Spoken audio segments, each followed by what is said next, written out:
Hey, it's Dax Ginn, producer at Rocksteady Studios. We're here talking Batman Arkham Knight. Let's start by talking about what the extra development time is going to allow you guys to do with this game.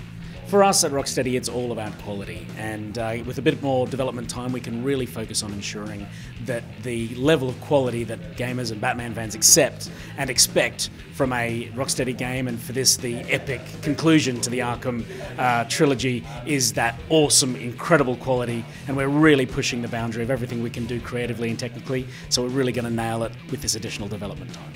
Speaking of creativity, we saw the Batmobile for the first time at GDC. Now at E3, talk a little about the other side of the Batmobile.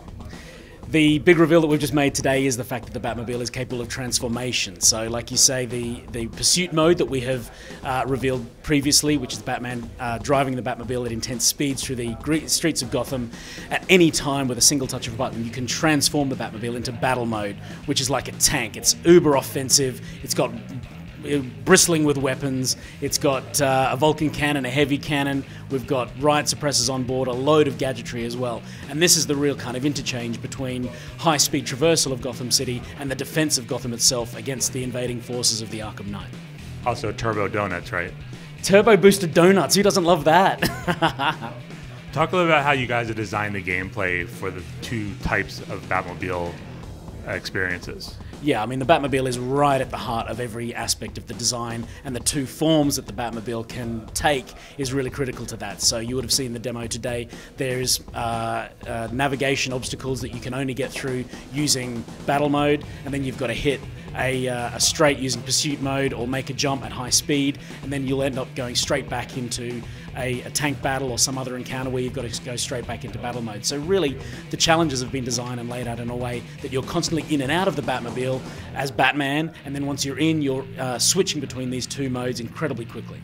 How do you use the winch in this new battle mode? The power winch can only be activated when in battle mode, and much like grappling, you can identify hotspots in the game world. Once you lock onto them, it's another single button press, and the power winch will connect, and then you put the Batmobile into reverse, and as you reverse backwards, it'll rip that door off or raise up that ramp or interact with the game world in any way that you want. There's also a new remote control. How does that play into the game?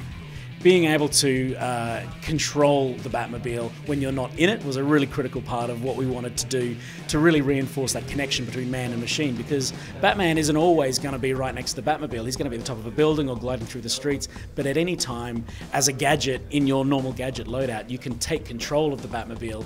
The game camera will then go to the Batmobile, and then you can drive it and control it under remote control, then at any time come straight back to Batman. So you're constantly thinking about what you're doing, not only as Batman, but also the location of the Batmobile and what you can use in terms of the Batmobile's capabilities to progress in the game or unlock an obstacle or in some other way engage with the challenges that Batman faces. Talk a little about this coming of life with the Batmobile, courtesy of West Coast Customs. Well, we, from the first moment we were thinking about putting the Batmobile in the game, you immediately imagine what this thing's going to look like in real life. And it's big. You know, this is a big, big car. It's got a containment unit in the back. It's got a weapons turret loaded in the top. This thing is massive, and even in battle mode, it gets even bigger because the wheels kind of flare out like that. So we wanted to partner with someone who understands scale and detail, because that's what our games are about. And West Coast Customs have always blown us away with their nuanced understanding of little fine details, but also getting across that sense of heft and weight in big chunky vehicles. And the Batmobile in battle mode is exactly that. And what we've seen so far looks incredible. The finished item will be at E3 though. Will their car transform? This is just in battle mode. The transformation was like NASA level technology.